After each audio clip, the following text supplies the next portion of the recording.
Yeah, so this is another reason why the Jets and Giants roster excuses and the injury stuff, to me, is falling on deaf ears these days, especially with the Jets. The Giants, I get it, but especially with the Jets. So Greg Rosenthal, who covers the NFL, used to be with Pro Football Talk. I think he's doing his own thing now. He tweeted this out last night, just to give perspective, because we're such in the Jet and Giant bubble, sometimes we forget what's going on with other teams.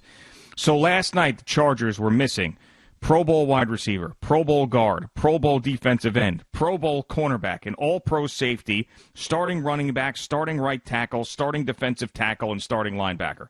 All last night. Didn't play in the game. And, oh, by the way, they had to start their rookie quarterback, who looks like he's a great player, before they wanted to because their team doctor stabbed the starting quarterback in the chest with a needle and punctured his lung. So, I mean, every team faces adversity. And I know the Chargers lost last night, and I know they lost in overtime, and they blew a lead, and that was bad. But the way that they played that game was incredible, and they had a shot to win it at the end. I mean, they were underdogs by a touchdown. I mean, it's stuff like that when you compare the Jets to these other teams that are facing massive adversity, and you see that they're the only team that's not competing. Because every other team in the NFL, you could say, has competed for the most part, right? Every one. Like, name the worst teams in the NFL. You could say that they at least won a game or they competed in more than one loss. And the Jets are the only ones. The only ones. And that game that they came close to winning was against a team that was horrendous with a third-string quarterback. So it's that type of stuff that's going to drive a Jet fan crazy. Because you get other teams that, they've got bad records, but there's something there. There's nothing here with the Jets. Not a thing. I mean, Joe Douglas has got a long way to go. A really long way to go.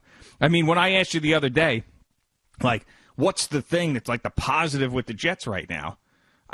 What'd you say?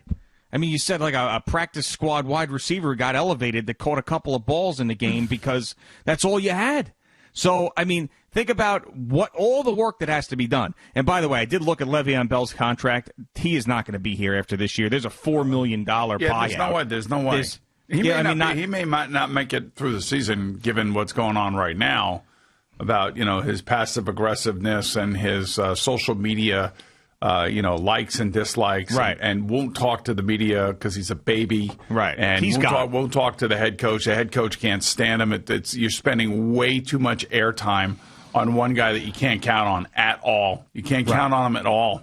I mean, whether it be the flu last year and then he decides to go bowling with his friends the night before the game, which is a horrendous look, or a guy that's bitching and complaining on social media, and then the coach has got to be asked about it in a press conference, and then the coach is under fire. I mean, it is just such a mangled mess right now, and there is absolutely, and I feel bad for the players. I feel bad for Joe Flacco. This is not what Joe Flacco signed up for. He signed up to be a backup, yes, and he was hoping that he was going to be on a reasonably decent team. He doesn't want to play. But he doesn't even want to play. He wants to play, but he doesn't want to play like this. He doesn't want to be in this situation. Look, I lived it. I know it, man. I know exactly how it feels. It sucks. It sucks going to work every day. I mean, the paychecks are great. The treatment of the players is great. The food is great. The health care and all that stuff is great. All of that stuff is first class, 100%. And the Jets do treat their players exceptionally well. The way they travel, the way they take care of them at that Florham Park facility. The facility is second to none in this league, maybe with the exception of what Dallas has. But I have to, there is just no fight, no desire. And their performance on the field says to me, as somebody who has not only played, but has also played on bad teams and has also covered this league for 25 years, that the players do not want to play for the coach. And they're not playing for the coach, which is really an indictment, for Adam Gase, which is the hard thing to really stomach.